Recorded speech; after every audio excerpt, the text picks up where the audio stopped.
I walked away from a six-figure company that a lot of people would dream of, and I have absolutely no regrets, not even one.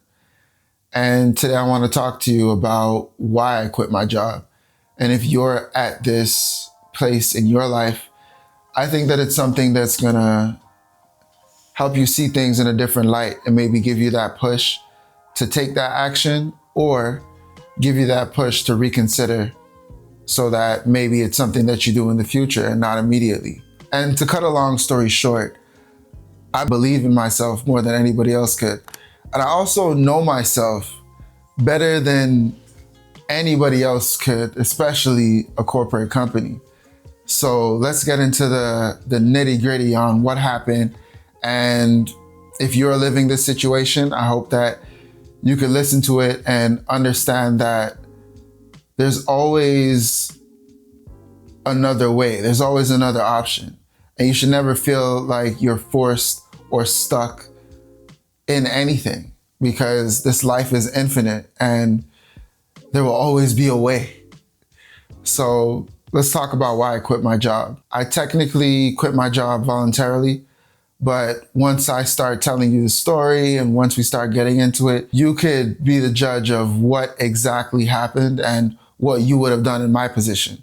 You let me know if I'm tripping. Now you might be thinking, well, if you had a good job, why did you quit? But before we get into that, I just want to say that sometimes you know exactly what you should do, but you put it off for so long that you start to believe that there's another way for you. Your vision starts to get clouded and you start to not think like yourself anymore.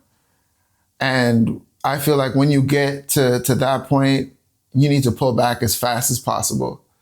So anyway, what I used to do, manage a legal department, and it's something that I've been doing for 7 years. Now, what does that look like? Like I told you, it was 7 years. So I went through the period of me being in office. You know, that happened for like 1 or 2 years.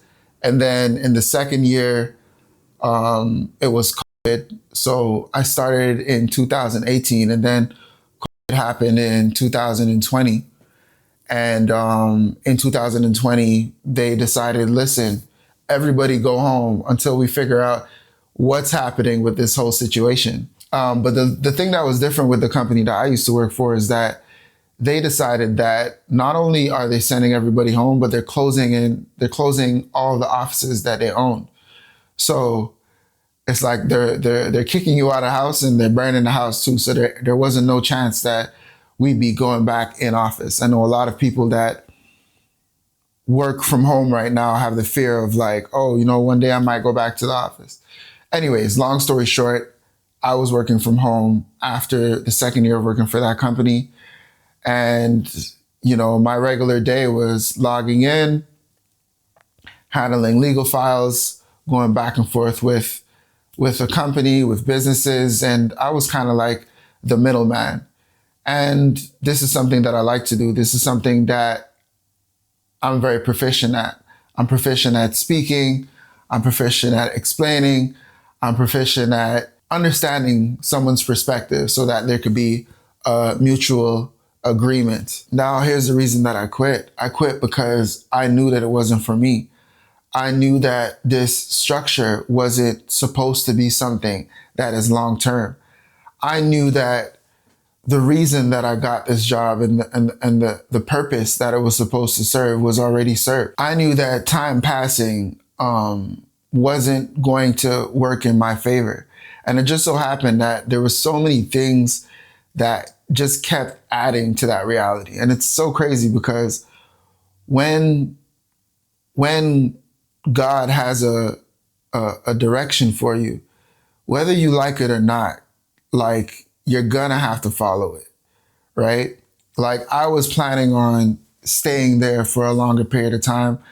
I knew that this day was coming, like I said, but I didn't know when it was gonna come. But there's so many things that started to happen that just kept pushing me away from the job. Like for 7 years, everything was fine. And then in the seventh year, like everything just started blowing up. They start laying off some people. They start restructuring this department. They start telling me to do things that I was never supposed to be doing. I was just like, why is all of this happening right now? And it just so happened to be in the specific time period that I knew that I had to leave. So it's almost like I was pushed to make that decision. It's almost like God was saying, okay, I put you in this position and now it's time for something else. So do you trust me, or do you trust this illusion of security that I have created for you? That's really the situation that I was dealing with, because I was like, oh, just one more day, just one more week, just one more month. You know, it's not that bad. I could do both. It's not that bad. And then just all these, you know, they started doing these things that was just messing with my integrity. They started doing these things that I was like, do these people know who I am? You can't do that. And then eventually I was just like, listen, God, I hear the signs. I know what's going on. I'm going to leave, okay? I'm out. And I quit. I left. And, you know, there's something about the unknown that is exciting. There's something about moving in faith and moving in intention that's exciting.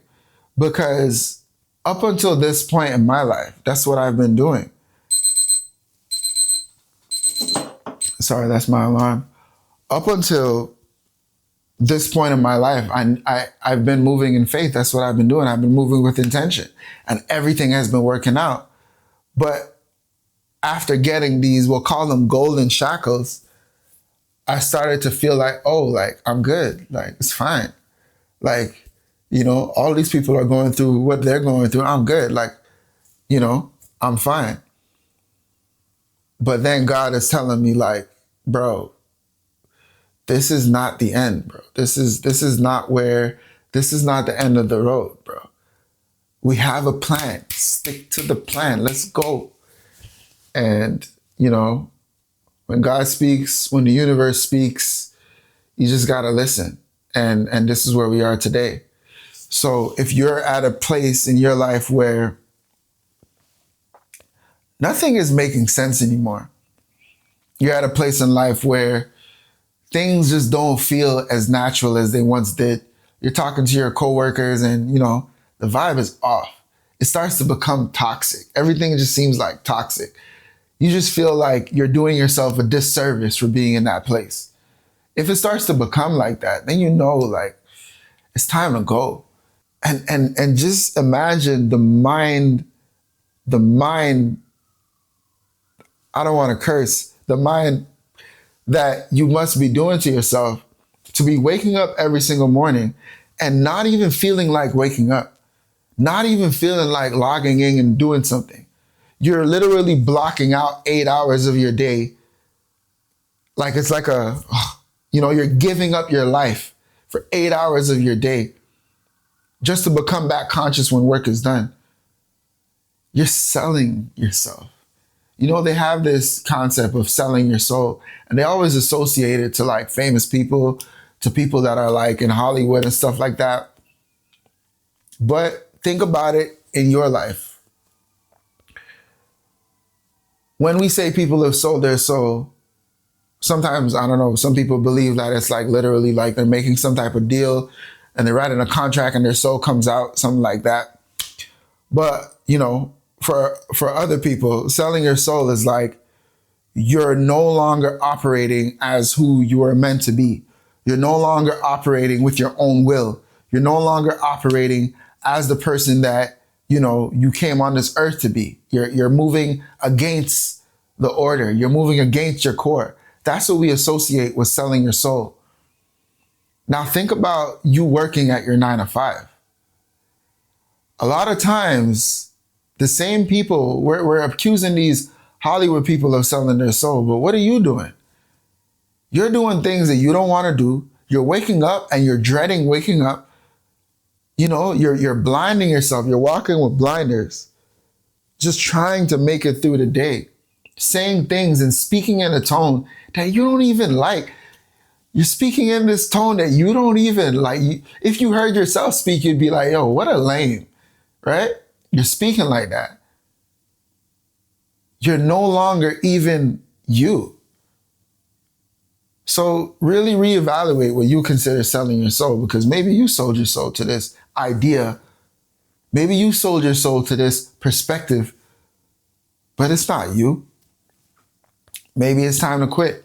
Now, this video is much longer than I thought it was going to be. I'm going to make more videos. I'm going to let you know what I'm up to and how I'm, sustaining myself without a corporate job, and how I prepared.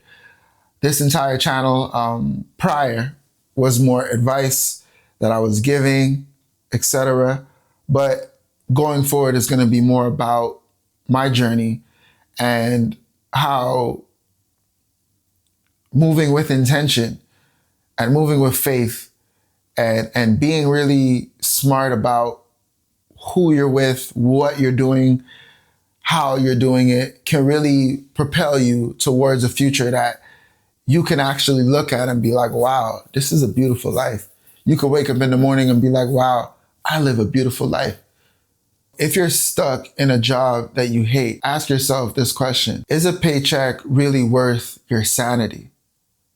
A lot of times we're doing things because we feel that we have to, but there's always another way. There's always another option. And if you can't see the option clearly, maybe it's time to start creating options for yourself. You really have to ask yourself, is this job or is this place worth my sanity? Is it worth my peace of mind? Is it worth who I believe I'm supposed to be in the future? Is it worth the sacrifice? And once you ask yourself these questions, you can come to terms with, is this the right decision for me right now? Because maybe it's not the right decision for you today, but who knows? It may be the right decision for you tomorrow. So even if this has crossed your mind, if quitting has crossed your mind, but you're not at that space yet, maybe start documenting the way you feel. Maybe start building. There's a quote that says, you build in times of peace. I don't remember the quote. I'll write it down in the comment section. But it's just to say that when time is calm and when things seem all right, that's when you're supposed to put an effort towards strategizing for when things don't work. Because when things are not working, it's too late to start strategizing. I mean, I guess I could simplify it by saying, if you stay ready, you don't have to get ready. If you're watching to the end of this video, titled in the comments, Beautiful Life Gang, because that's where we're going, beautiful life. Living with intention, beautiful life. So stay tuned with me, and that's the end of this video. Thank you for watching.